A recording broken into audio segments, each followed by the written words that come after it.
Alright guys, it's proof time. So there's four proofs here. I might break this up into four videos. It depends how long the first one is. But I just want to kind of prime you for what you're going to see here. So the idea of a proof is now we're actually formally going to explain step by step why these two triangles have to be congruent. Please keep in mind we're still trying to meet one of these four burdens up here. To prove triangles are congruent, you really have to prove all the sides and angles are congruent.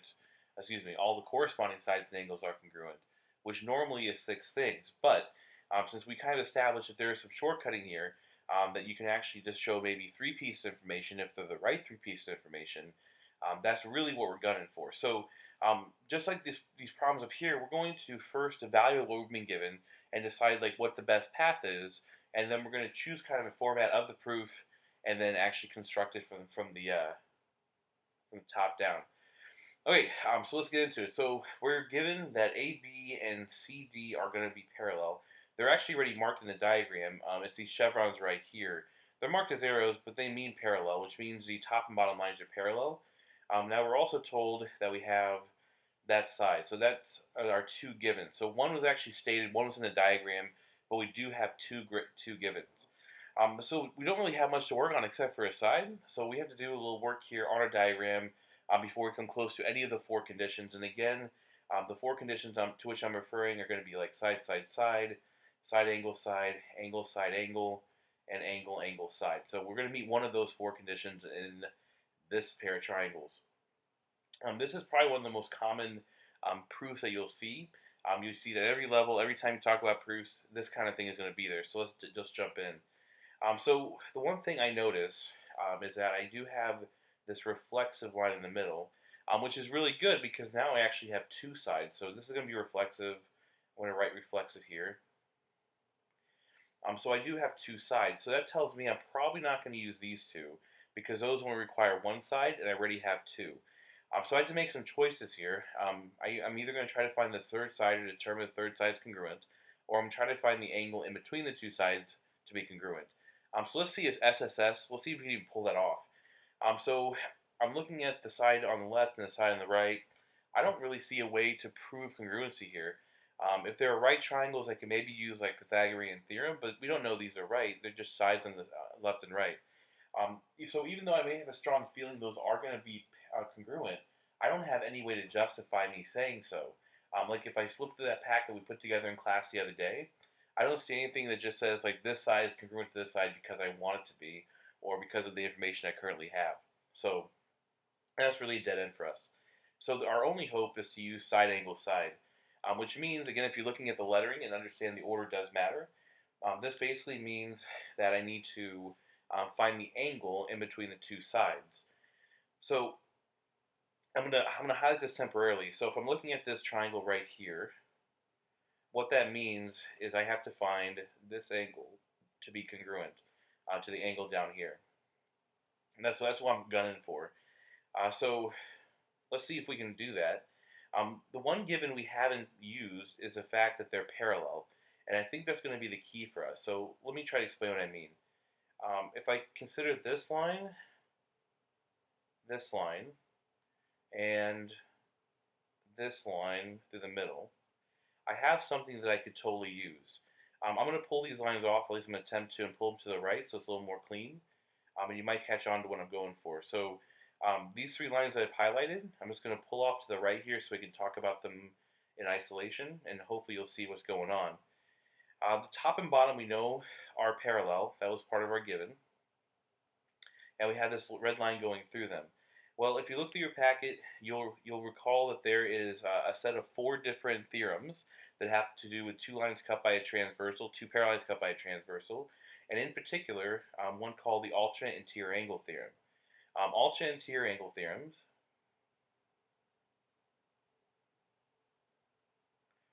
biconditional, stated that if I have two parallel lines cut by a transversal, alternate interior angles, alternate being either side of the red line, interior being inside the green lines, are going to be congruent. I think that's the thing I've been looking for. So let's let me do this. Let's grab this and put it back on top of our diagram. Okay, we can see that that's the angle we're looking for to complete our side angle side. So I now have side angle side congruency for the top and bottom triangles. So I have enough to write my proof, and I just need to decide on a format and put it together. So the formats we talked about so far have been pretty simple. One has been just kind of like a straightforward flow proof. The other is more like a very rigorous kind of two-column proof. So for this, I think I'm going to put together a flow proof. Now what that means is it's going to look like a flow diagram. So it's going to have some information and some arrows that kind of direct me on where I need to go next. But in the end, I just need to prove that I have enough information to meet side angle side congruency. So that's what you're going to see. So if I need to meet side angle side congruency, I'm going to start like this. So here's side 1. Here's angle 1. That got out of control. Hold on. Here's angle 1, and then side 2. And so again, this is going to look like a flow proof, and the idea is I'm just going to underneath each of these headings show that I have the information I need to meet the three pieces of the conditional, the conditional for congruence, the condition for congruence. So let's just jump into it. So side 1, let's go AB, which is the top, congruent to CD, which is the bottom. So that's the side, which I'm calling side 1, top and bottom. How I know that's true is actually because it was given to us. It was on the diagram. So I'm going to quote given as our reason. So there's the first side. Now let's talk about the angle. We can probably bring this in a little bit. So the angle, we have the top and bottom angles. I'm going to go back to my diagram and do something so we can maybe be a little less confusing.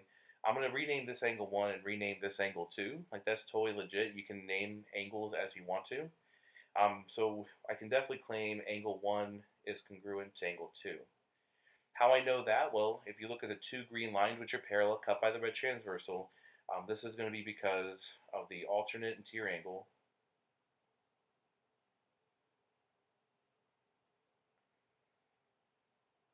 biconditional, which states, of course, that if we have two parallel lines cut by a transversal, alternate angles are congruent. So we only have one more thing, which is the third side. Come on, little guy. There we go. Okay, so we have this third side, which is going to be actually the one in the middle. So this guy right through the middle. So CB, which is in both triangles, congruent to CB, is going to be congruent because of reflex property. Okay, and that's really what our proof is going to look like. So we were trying to prove triangles congruent. We're going to use side angle side congruency theorem to do that. So let's bring this information together. Let's make our final statement, which is triangle ABC is congruent to triangle DCB.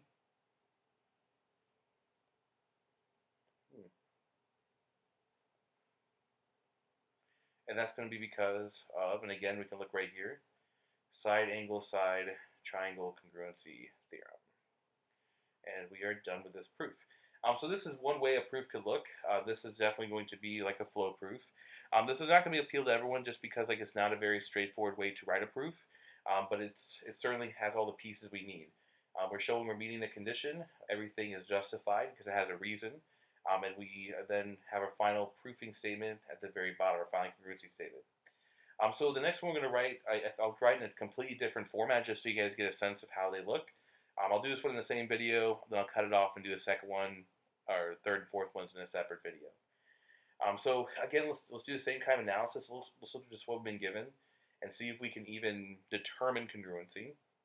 So we have B as a midpoint of AE. So we have AE as a line segment, B is a 1 in the middle.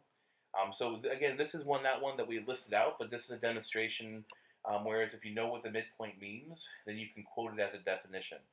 So midpoint means it splits into two equal parts. So if B is the midpoint of AE, then I would claim that AB and BE are congruent. Okay. And this is going to be because of the definition of midpoint. Okay. So we have B is also the midpoint of CD, which is this is a repeat, so I can claim that those are going to be congruent again because of the definition of midpoint. So that's going to be the same.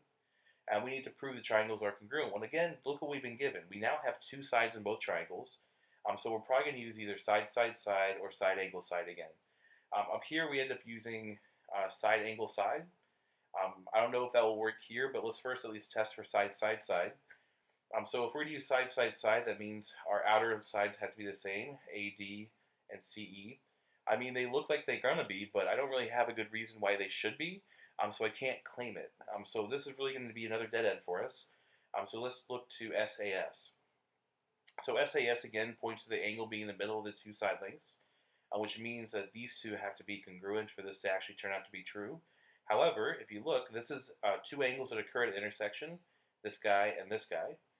So those should be congruent because of vertical angle theorem. So now I have enough to prove side angle side congruency. Let's go ahead and write it up. So this one is going to be in a different format. I'm going to go ahead and write this one in a two-column, what we call two-column format.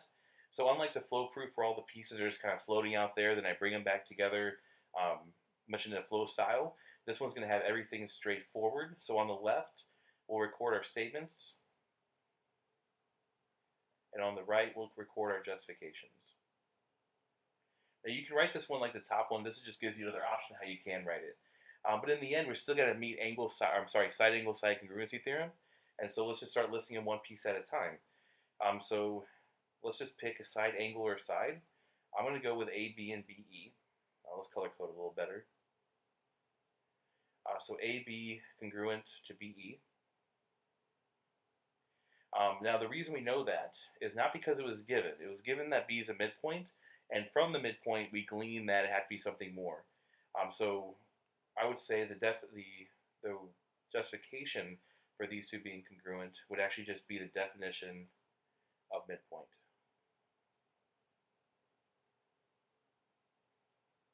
Okay, so that takes care of our side. I'm just going to mark that to the side.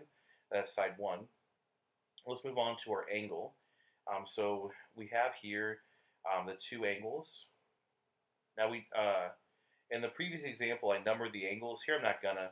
I'll just go ahead and list them out. We have ABD, and then over here we have CBE, which are the two vertical angles in the middle, which turn out to be our justification. The angles are congruent because of vertical angle theorem. And again, the point, REM. Okay, so the point of knowing the vertical angle theorem is so we can quote it, and because the vertical angle theorem says precisely that if angles are vertical, they're congruent, which is why we can state number two. So it looks like the last statement we have to make is that we have two more congruent side lengths, because that was our angle. So that's A. So B being the midpoint of CD tells us that DB is congruent to BC. And again, we're going to see here that this is going to just be the definition of midpoint, just like the first one.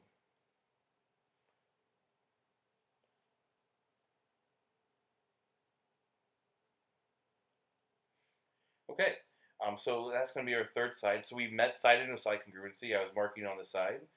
So it looks like we can go ahead and make our final proofing statement, which is right here. So now that I've met the condition of side angle side, I'm justified in saying triangle ABD is congruent to triangle EBC. And I can say it simply by quoting side angle side triangle congruency.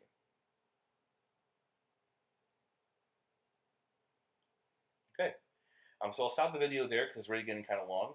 But the point being that we have a lot of different ways to write proof. The kind of the planning we're doing in the initial step is the same kind of planning we do up here, but now we actually have to write the formal proof. Please take note that the formal proof has all the pieces necessary to meet the congruency condition. I'm listing them out here, or listing them out here simply as a guide to help us make sure that we're writing all the information. You can write them as a flow proof or as like this two-column format. It's totally up to you. So that's the first part. I'll go ahead and now publish the second part.